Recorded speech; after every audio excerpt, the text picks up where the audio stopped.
Too early, too early, too early. I should have known that was going to happen. Oh, well, hello and good evening and welcome back to the Family Cyber Tips Daily. Today we're going slightly more serious than we normally do.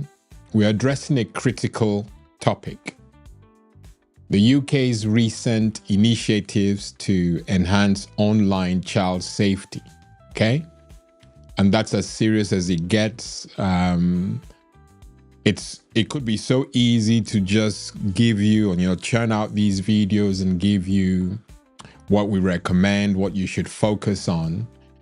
But it will be a lonely, really lonely world, or at least it will be a lonely country if we do all these things and we don't have the backing of the government, or you don't have other big players, taking, notice, because our children's safety goes all the way up. Well, I'm not in any way recommending a nanny state, but the government has a huge role to play in what these vendors dish out to our children. In our home, of course, that's our domain. We can control what happens in our homes, but we don't have that power to go beyond our homes, certainly not in the UK. Enough said about that. But it's important to know what the government, the local authorities are doing to help enforce or keep this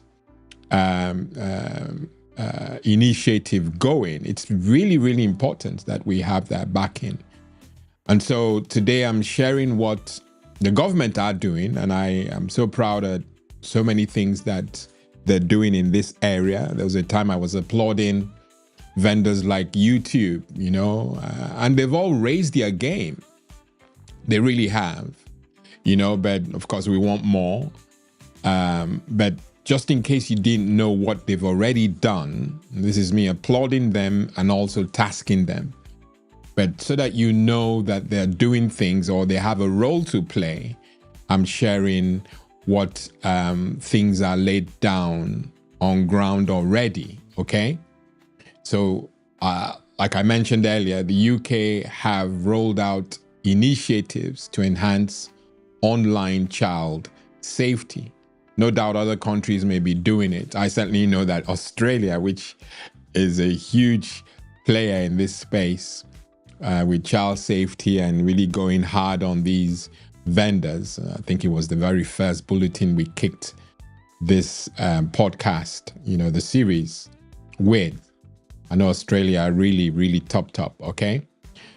But with children spending more time online than ever before, ensuring their safety at that level in the digital realm has become paramount.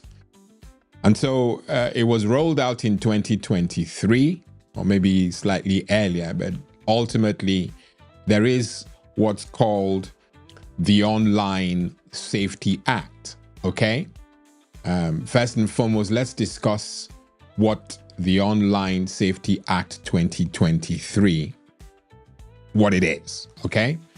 This landmark legislation introduced a comprehensive framework designed to protect both children and adults online.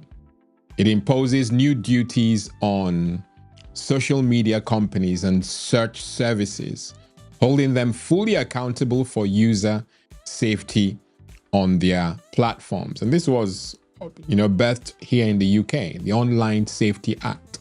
Under this act, platforms are required to proactively identify and remove illegal content, including child sexual abuse material, and failure to comply can result in substantial fines, reaching up to 18 million or 10% of the company's global annual turnover, a bit like what GDPR introduced to our world, okay? So it's an online child safety initiative that and adults, as I read. And it's important that you are aware of it. So there is some stuff that the government are doing. Let's look at another big player in this space, Ofcom. Okay? Ofcom's role and new codes of practice. Crucial to help these things move along. And so to enforce these regulations, Ofcom, the UK's communications regulator, has been granted significant authority.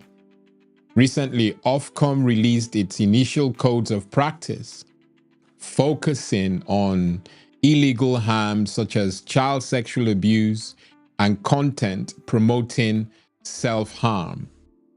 Platforms have been given a 3-month window to assess risks and implement necessary protective measures, including enhanced moderation and user-friendly reporting systems. Okay? So Ofcom's role is also quite key. And those codes of practice are all child-friendly, adult-friendly, all pertaining to online engagement. And that is a good thing, okay? It's not all gloom and doom. We've got to celebrate when things have been rolled out to protect the very thing we're interested in, and that's our children's safety online, okay? All right, so another key area or key thing to share, and you may have picked this up in the news already, is addressing AI generated abuse images, okay? Addressing AI generated abuse images. And again, we're still applauding what the government are doing. So in response to the alarming rise of AI generated child sexual abuse images, the UK government is taking decisive action. They haven't paid me, I was going to say a kobo. They haven't paid me anything to do this, okay? I just want this podcast to be, podcast or show, whatever it is you want to call it. I want it to be a balanced, representation. I want it to be balanced, that when you come here, you get it all. You don't have to go somewhere else, okay? New legislation is set to impose stringent penalties on individuals and networks involved in creating and distributing these illicit content or materials. Offenders could face up to 5 years in prison for generating such images and up to 10 years for operating related websites. So it's huge. It's huge, and it has to be applauded, okay? We always have to be balanced in our discuss. We can't always focus on the negatives. It's good to focus on the negatives for whatever season it is, but when they're positives, we've got to do the same, okay? Another area that excites me, and God willing, should excite you too, will be the international collaboration efforts that are in place, okay? Recognizing that online child exploitation is a global issue, the UK has partnered with the United States to strengthen protections for children's privacy and safety online. This collaboration aims to address the challenges posed by emerging technologies, you know what it is, AI and all, and ensure a safer digital environment for children worldwide. Of course, it's in its embryonic stage, very immature, but it's there, okay? And that's crucially important for what it is we are hoping to, get from a government that we have, don't want to tell you whether or not I voted A or B, but ultimately they are the ones in government, and we must give them their due when they get it right. And at the moment, certainly in the demographic that I am passionate about, they're ticking a lot of boxes. Okay. Now let's look at, let's see, should we go this direction? I want us to look at, so that was number 4. Okay, so we've spoken about that. Let's look at encryption. Okay. Balancing encryption and safety. This is also a huge thing, and we can't ignore it, because I know most families use WhatsApp, for example. They use Signal, Telegraph, and these are all tools that have end-to-end encryption. You know, while end-to-end encryption offers enhanced privacy for users, it also presents challenges for monitoring illegal activities.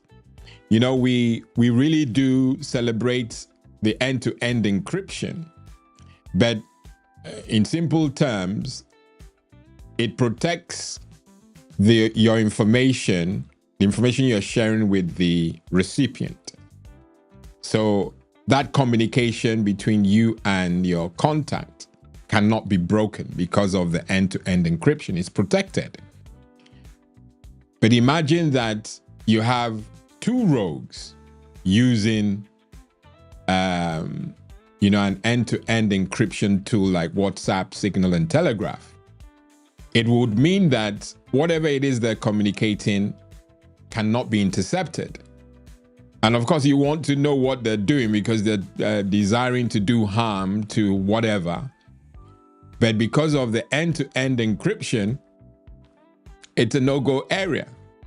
So it offers enhanced privacy for good users is what I will end that segment with, you know.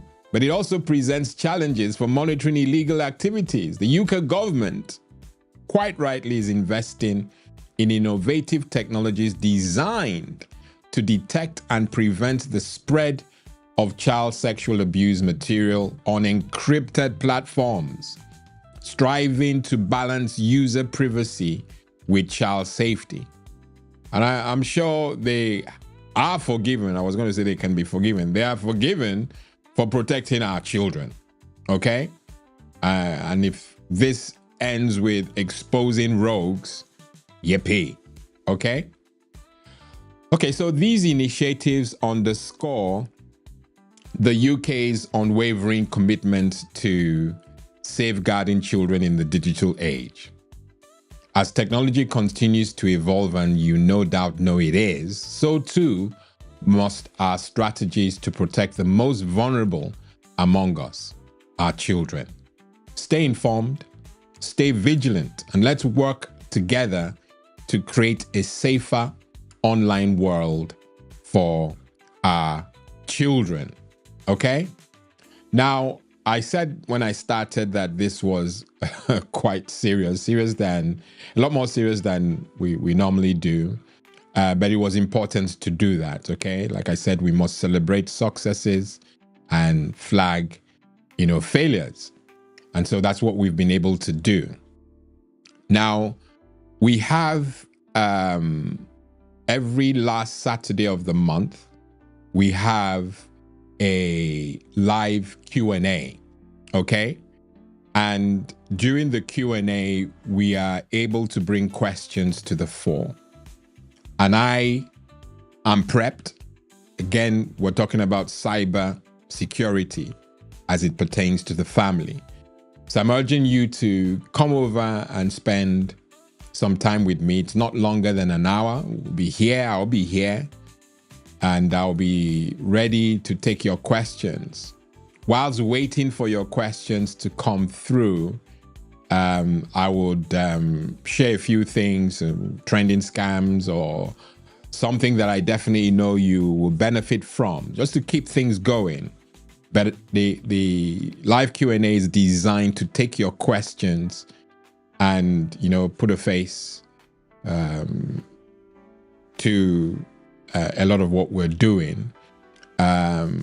You will be able to, if you so wish, come on live and have a discussion at some point, maybe next month.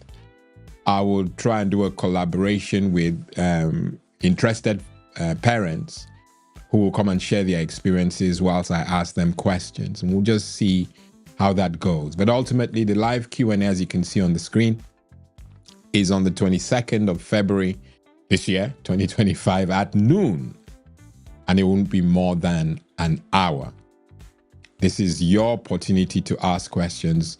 You can send your questions ahead of time by using all the handles for the Family Cyber Clinic. If you go to the website, which is www.familycyberclinic.com, you'll be able to use the WhatsApp tool, which just pops up once you log in, or rather once you get the site open, and you'll be able to send your questions. You also see the email details in the description of this video, and you also see it on the website, so you can send in your questions that way. But better still, or as they say, better yet, come on Saturday at noon and ask your questions live. Okay, I'll be so honored to host you. Okay, so if you found this video informative, please give it a thumbs up, which in internet language is a like, and share it with others who might benefit from this information. Please don't forget to subscribe to our channel. We are 49 away from the 1K target. We can do it. And I'm hoping that we can do it before the end of March, okay? So please subscribe. It is free. Subscribe to the channel for more updates on online safety and related topics. Together, we can make a difference. I've been your host, Lawrence Edem. Until tomorrow, same time, God bless and goodbye.